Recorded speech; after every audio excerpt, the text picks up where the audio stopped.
O yan mga idol, welcome sa Teaching Podpod. Okay, subscribe, like, and share lang po. Yan, 10 tips para sa matagumpay na job interview. Marami naghahanap ng trabaho ang mga nagsasawalang bahala sa job interview.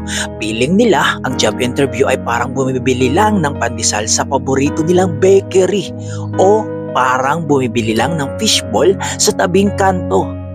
Ang pag-a-apply mga idol ng trabaho ay parang naniligaw din. Bilang isang aplikante ng isang kumpanya, kailangan mong ipakita ang best possible impression na magagawa mo para sa iyong potential employer. Kailangan mong patunayan na ikaw ang best na candidate sa lahat ng mga aplikanteng gusto ring makamit ang trabahong hinahangad mo. Okay? Pagkatapos salain ng mga kumpanya ang mga aplikanteng nagpapadala ng kani-kanyang mga resume, ay sasalain pa nila ito ng mas pino pa sa pamamagitan ng job interview. Dito mga idol, tinatawag ang mga napiling aplikante base sa resume para kausapin sila at tanungin ng ilang mga importanteng bagay. Dito kinakailangan ang lubusang paghahanda para sa magkaroon ng magandang resulta ang iyong interview. Gawin mong maayos ang iyong paghahanda at siguraduhin mapapansin ito ng iyong potential employer.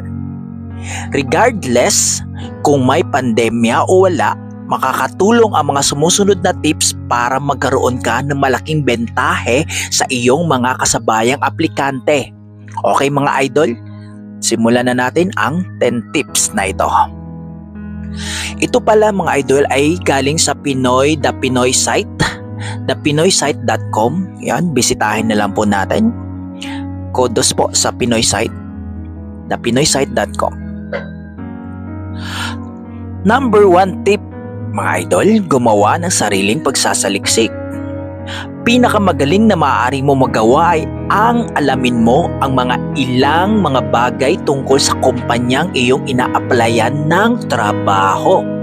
Ang iyong pananaliksik tungkol sa kumpanya ay maaaring makatulong para masagot mo ang mga posibleng tanong sa iyo. Kung may nalaman ka tungkol sa mga katangian ng kanilang negosyo, magagawa mo itong sagutin ang mga tanong nila ng maayos, lalo na kung tungkol ito sa kanilang kumpanya. Sa pamamagitan nito, maipapakita mong interesado kang magtrabaho sa kanilang kumpanya. Okay, tungo tayo sa tip number 2. Kung hindi ito ang iyong first job interview, subukang i-recall ang resulta ng mga nakalipas na interview. Kung naging matagumpay ka man sa lahat ng iyong mga nakalipas na interview or hindi, makabubuting suriin mo ang mga ito para sa iyong susunod na interview. Ito ay para matutunan at maalala mo ang mga mahalagang aral mula sa kanila. Kung sakaling nakagawa ka man ng ilang mga pagkakamali sa iyong nakalipas na mga interview, maaari mong tiyakin na hindi mo na ito uulitin. Number 3. I-review ang mga kwalifikasyon na kinakailangan ng kumpanya. Kailangan mong i-review ng mabuti ang mga kwalifikasyon na hinahanap ng kumpanyang iyong ina-applyan.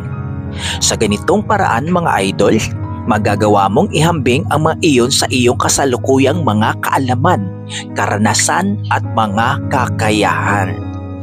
Makakatulong din ito sa iyo para higit na maituon ang pansin ng nag-i-interview sa iyong partikular na mga kakayanan na kinakailangan sa trabahong ina-applyan mo. Tip number 4. Magpagupit o magpaayos ng buhok. Ang simpleng pagsasaayos ng iyong buhok ay nagbibigay ng impresyon sa sinumang nakakakita sa iyo na ikaw ay smart, fresh at malinis. Gayunpaman, ito ay mas magandang gawin sa loob ng 2 or 3 araw bago ang iyong itinakdang interview. Ito ay upang siguraduhin na ikaw ay hindi amoy salon o amoy chemical sa buhok. Bukod pa rito mga idol, kahit pa online ang interview, magbibigay din ito ng sapat na panahon sa iyo para humanap ng gupit, hairstyle na nababagay sa iyo hanggang dumating ang araw ng interview. Tip number 5. Siguraduhin dumating ng maaga para sa interview. Siguraduhin dumating ng mas maaga sa itinakdang oras ng iyong interview. Dumating ng maaga sa lugar kung saan gaganapin ang job interview upang maipakita sa iyong mga potensyal na employer na interesado ka sa trabaho.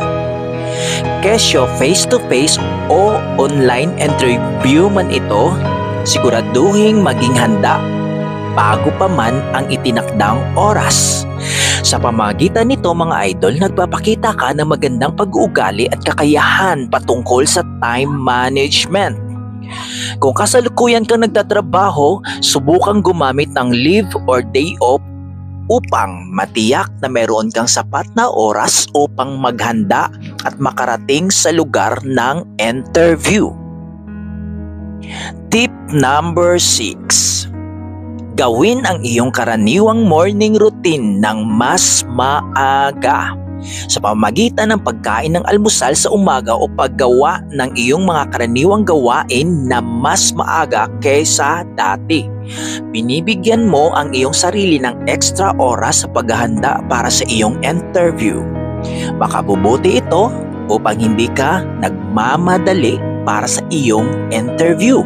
Sa pamamagitan nito, masisigurado mong ikaw ay kalmado at nasa ayos ang lahat ng pagdating ng takdang oras. Tip number 7. Kumain ng hindi lumampas sa karaniwang dami. Okay? Makabubuti para sa iyong katawan ang kumain ng sapat bago ang iyong major job interview. Ito ay upang matiyak na may sapat na supply ng mga kinakailangang bitamina, sustansya ang iyong katawan upang maiwasan ng anumang uri ng stress. Subalit, dapat mong iwasang kumain ng labis dahil ang overeating ay maaring lumikha ng gulo sa sistema ng iyong katawan. Tip number 8. Matulog ng maaga hanggat maaari. Ang pagtulog ng maaga ay magbibigay sa iyo ng sapat na pahinga para sa paparating na interview.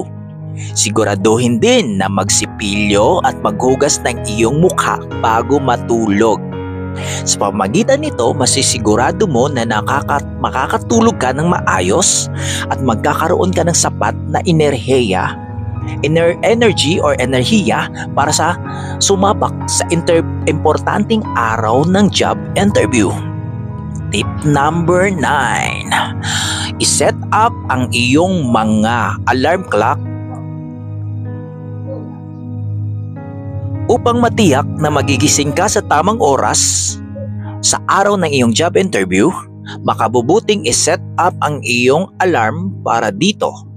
Maaari mo i-set ang iyong alarm para gisingin ka ng dalawang beses o higit pa na may ilang minutong pagitan. Maaari ka ring gumamit ng higit sa isang alarm clock para siguraduhin masisimulan mo ng maaga ang iyong araw. Kung sakaling mai-off mo man ang isa, ay siguradong gigisingin ka pa rin ng isa pang alarm clock. Tip number 10. Maligo ng mabuti. Ang pagligo ay maghahatid sa iyo ng refreshing feeling na kailangan mo sa araw ng iyong job interview. Magbibigay din ng tulong ito para magmukha kang presentable at malinis sa taong magbibigay ng interview. Gayon din, makakatulong ito para gisingin ang iyong diwa at ang bawat bahagi ng iyong katawan.